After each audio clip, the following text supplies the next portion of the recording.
देने की कृपा करो।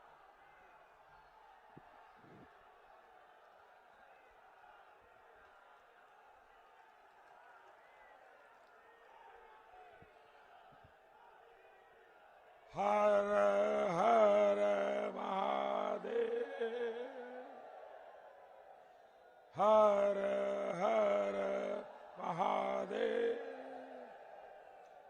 नमः पार्वती पतये।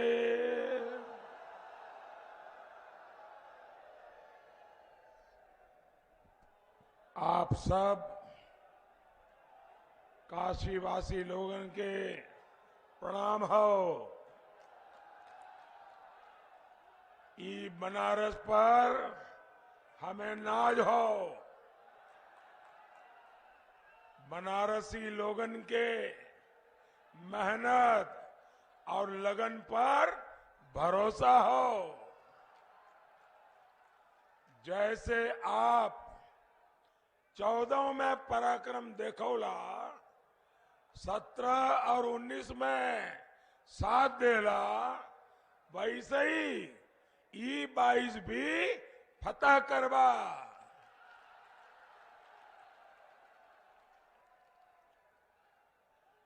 काशी अयोध्या से शुरू भयल विकास का यात्रा तभी आगे बढ़त आई जब यूपी में फिर से भाजपा का प्रचंड बहुमत का सरकार वापस आई।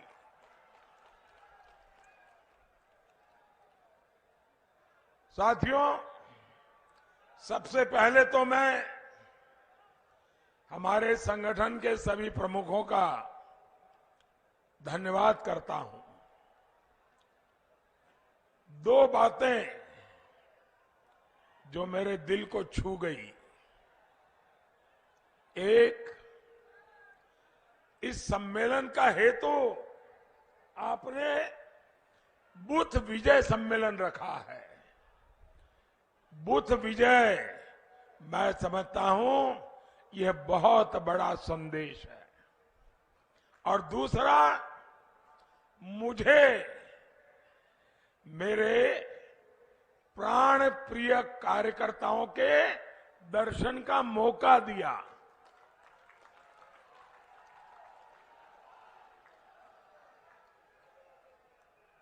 आप सबके पास आकर के, आपके दर्शन पाकर के मैं अपने जीवन को धन्य अनुभव करता हूं। साथियों, जिस पार्टी के पास आप जैसे कर्मठ कार्यकर्ताओं की ताकत हो, उसकी जीत तो सुनिश्चित है ही। बुथ विजय सम्मेलन में आपका ये जोश और आत्मविश्वास दिखता है कि हम हर बूथ भी जीतेंगे। इस पर पूरे क्षेत्र में फुल स्कोर भी करेंगे। और मैं जानता हूं भाजपा का कार्यकर्ता चुनाव के आखिरी दिन तक आराम नहीं करता। पार्टी जो भूमिका देती है आप उसमें जी जान लगा देते हैं। भाइयों बहनों, मेरा इतने सालों का अनुभव है कि पार्टी का आदेश वैसे तो समाज और देश के हितों की दृष्टि से होता है, लेकिन उससे हमें बहुत कुछ पाने को, सीखने को मिलता है। अब आप मुझे देखिए, मुझ जैसे कार्यकर्ता को पार्टी ने बनारस भेजा और मुझे बनारस मिल गया। मैं बनारस का ही होकर रह गया।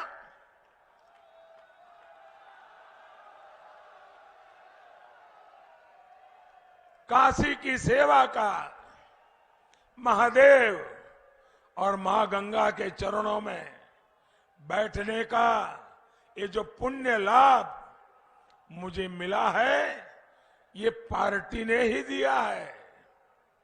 वैसे आज मुझे काशी के स्वर्गीय डोम राजा जगदीश चौधरी जी की कमी भी महसूस हो रही है। वो मुझ पर इतना स्नेह दिखाते थे कि मैं अभिभूत हो जाता था। साथियों, मैं 2014 में जब यहां आया था, तब संगठन से जुड़े कुछ लोग मुझे जानते थे, लेकिन आज जो प्यार, जो दुलार मुझे काशी के घर घर में, पूर्वांचल में, उत्तर प्रदेश में मिल रहा है, ये आप सब कार्यकर्ताओं, समर्थकों के कारण ही संभव हुआ है। मुझे तो आपने देश की सेवा की इतनी बड़ी जिम्मेदारी दी हुई है। मैं दिल्ली में काम में लगा रहता हूं। मेरी अनुपस्थिति में बनारस में आप भाजपा कार्यकर्ता ही सब संभालते हैं। लोगों के मन में मेरे प्रति जो प्यार है, लोगों का जो मुझ पे भरोसा है, उसका श्रेय आप सब कार्यकर्ता साथियों को जाता है। आप मेरे लिए एक ओपन यूनिवर्सिटी की तरह है। भाजपा का एक कार्यकर्ता के नाते मैं आप सभी से, अपने कार्यकर्ता साथियों से भी बहुत कुछ सीखता हूं। साथियों, हमारा संगठन एक जीवंत इकाई है। हम कार्यकर्ताओं को परिवार मानने वाले लोग हैं। अपनी पार्टी को अपनी निजी प्रॉपर्टी मानने वाले ये गैर परिवारवादी लोग हमारा मुकाबला नहीं कर सकते। भाजपा संगठन शक्ति और कार्यकर्ता के बल से चलने वाला दल है। दूसरी तरफ वो पार्टियां हैं जिनके लिए धन बल और बाहुबल यही उनकी ताकत है। भाजपा कार्यकर्ता देश के लिए काम करते हैं, अपने स्वार्थ से ऊपर उठकर इदम न मम इसके भाव से काम करते हैं। हम सभी के लिए हमेशा से व्यक्ति से ऊपर दल और दल से ऊपर देश, यही हमारा जीवन रहा है। हम चुनाव जीतते हैं, लेकिन साथ ही लोगों का दिल भी जीतते हैं। पहले जिन गैर परिवारवादियों ने सरकार चलाई, उनकी पार्टी की पहचान के साथ गुंडागर्दी और माफियावाद जुड़ा हुआ है। भारतीय जनता पार्टी की पहचान उसका कार्यकर्ता है और भाजपा कार्यकर्ता की पहचान उसकी सेवा है। कोरोना काल इसका ताजा उदाहरण है। इस दौर में पार्टी ने सेवा ही संगठन अभियान चलाया और मैं जानता हूं कि किस तरह भाजपा हर कार्यकर्ता जनसामान्य की सेवा के लिए लगा रहा। हमारे कार्यकर्ताओं ने लोगों तक राशन पहुंचाया, घर घर दवाइयां पहुंचाई, मास्क बांटे, जरूरत पड़ने पर रक्तदान किया, बुजुर्गों को इलाज की सुविधा जुटाने में मदद की। बनारस में कितने विदेशी नागरिक भी फंस गए थे, लेकिन काशी के लोगों ने और कार्यकर्ताओं ने उन्हें भी कोई तकलीफ नहीं होने दी। जनता जनार्दन की सेवा और राष्ट्रभक्ति का यही भाव, ये मेरे लिए गौरव की बात है। हम सेवा करने ही राजनीति में आए हैं। ये एक दो दिन की रिहर्सल नहीं, एक दो साल का कोर्स नहीं, बल्कि ये सेवा एक महायज्ञ है जो जीवन की आखिरी सांस तक अनावरत चलते रहना चाहिए। साथियों, अभी शिवरात्रि आने वाली है। पूरे देश से लोग काशी आएंगे। बाबा भोलेनाथ के दर्शन के लिए लोग घंटों लाइन में लगते हैं। काशी में आए बाबा के भक्त बाबा के ही रूप होते हैं। हमें इसी भाव से शिवरात्रि के अवसर पर हर श्रद्धालु की सेवा करनी है। करेंगे ना? हर श्रद्धालु की सेवा करेंगे ना।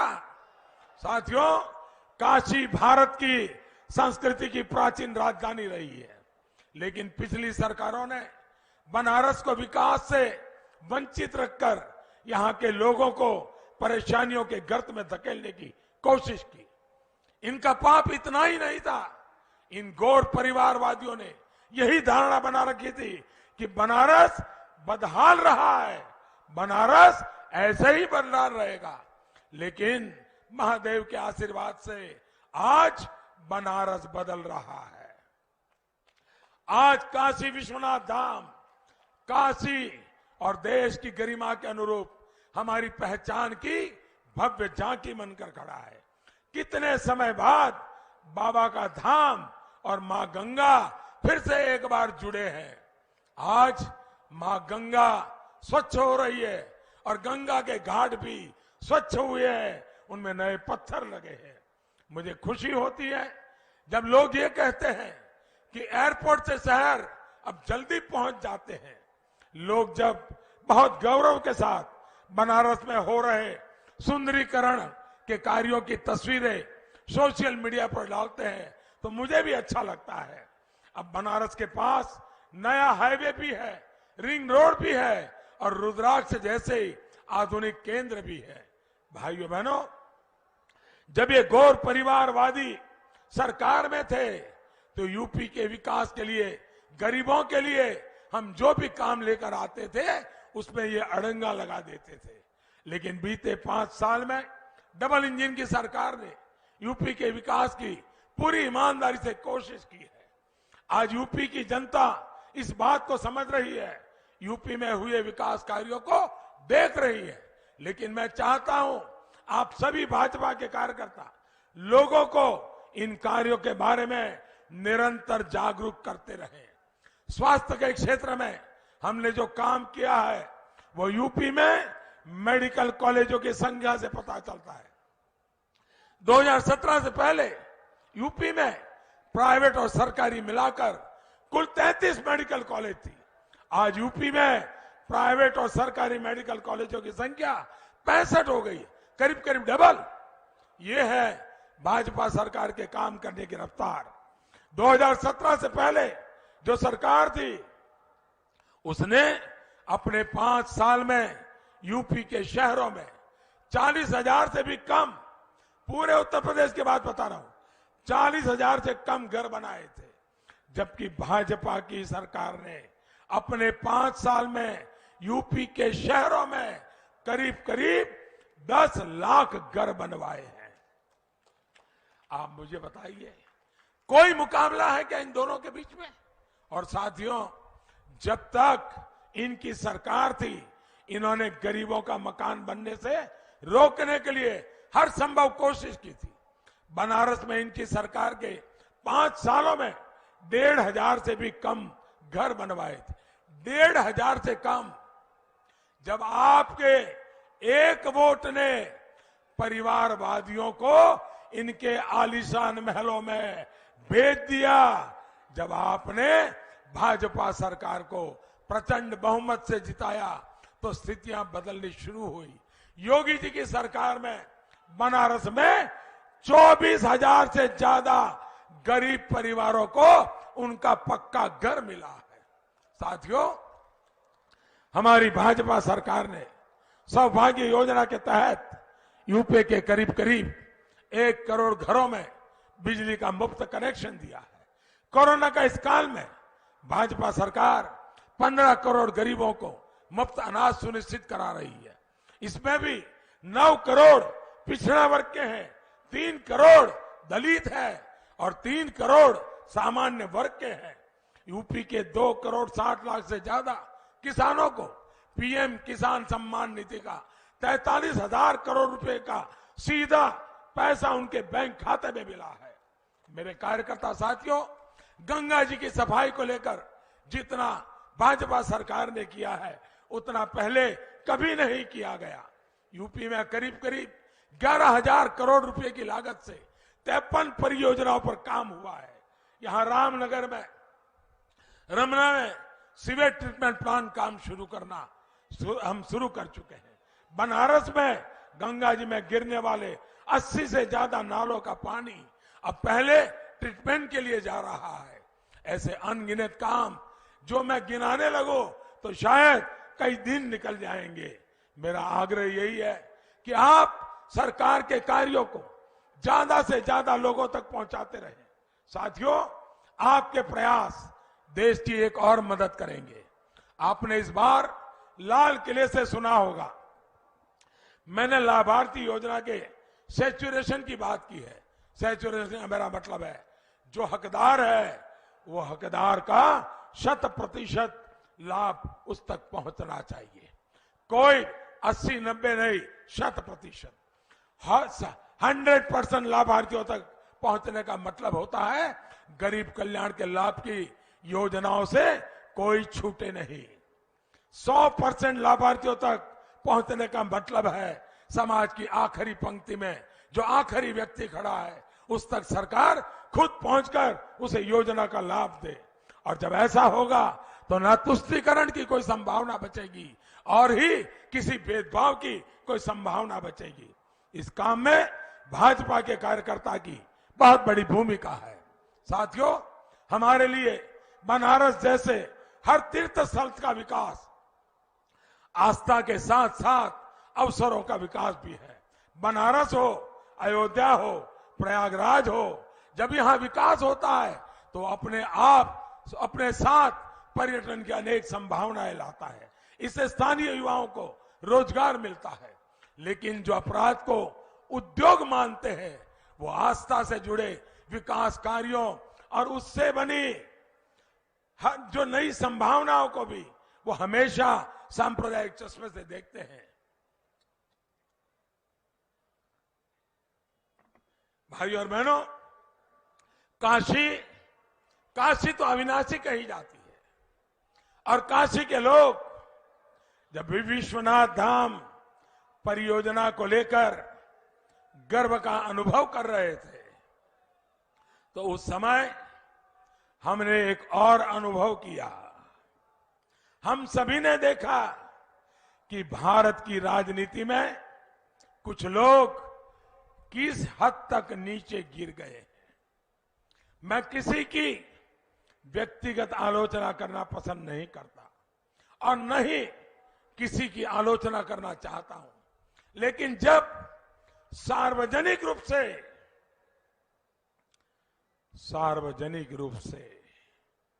काशी में मेरी मृत्यु की कामना की गई तो वाकई मुझे बहुत आनंद आया, मेरे मन को बहुत सुकून मिला। मुझे लगा कि मेरे घोर विरोधी भी ये देख रहे हैं कि काशी के लोगों का मुझ पर कितना स्नेह है। उन लोगों ने तो मेरे मन की मुराद पूरी कर दी। इसका मतलब ये कि मेरी मृत्यु तक न काशी के लोग मुझे छोड़ेंगे और न ही काशी मुझे छोड़ेगी।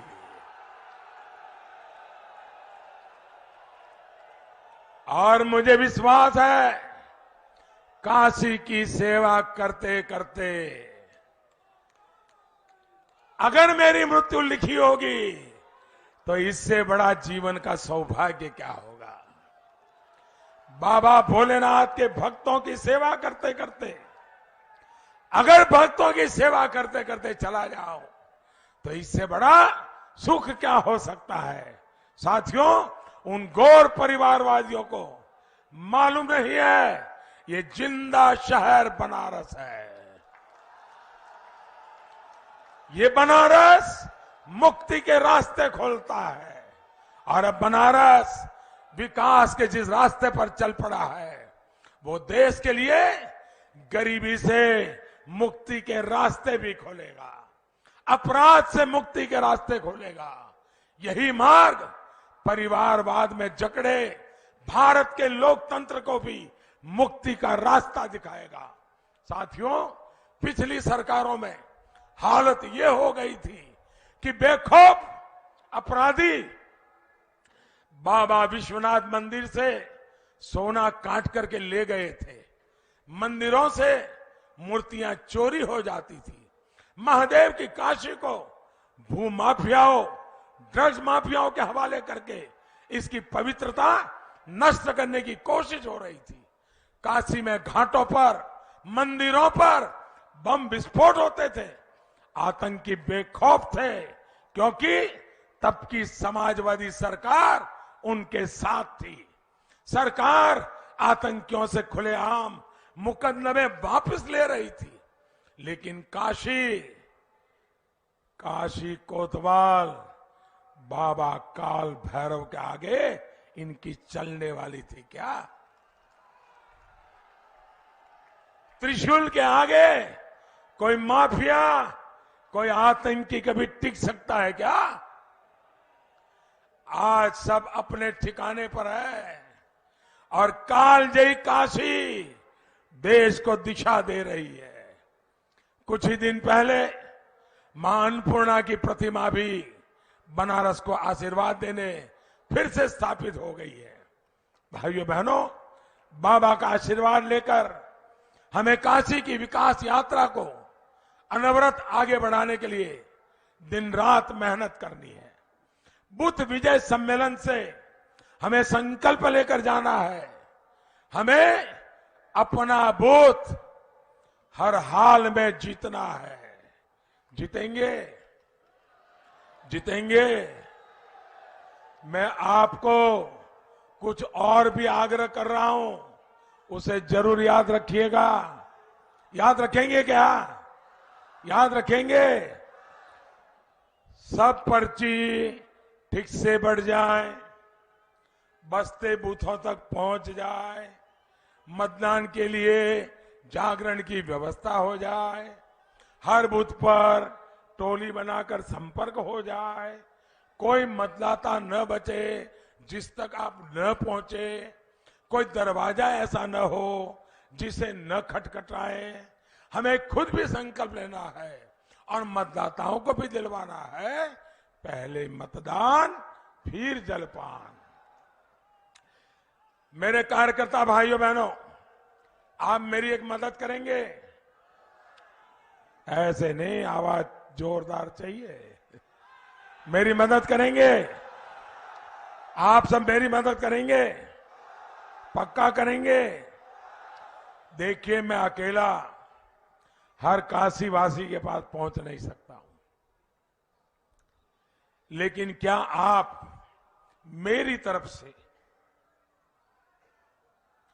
काशी के घर घर जाकर काशी के एक एक व्यक्ति को मिलकर मेरे प्रणाम पहुंचाएंगे क्या?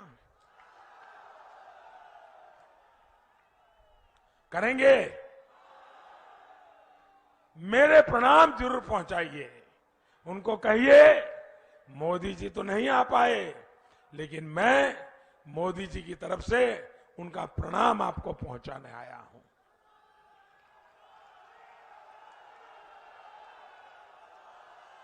आप घर घर जाएंगे, घर घर जाएंगे, हर घर जाएंगे, हर किसी को मिलेंगे, मतदान के लिए तैयार करेंगे।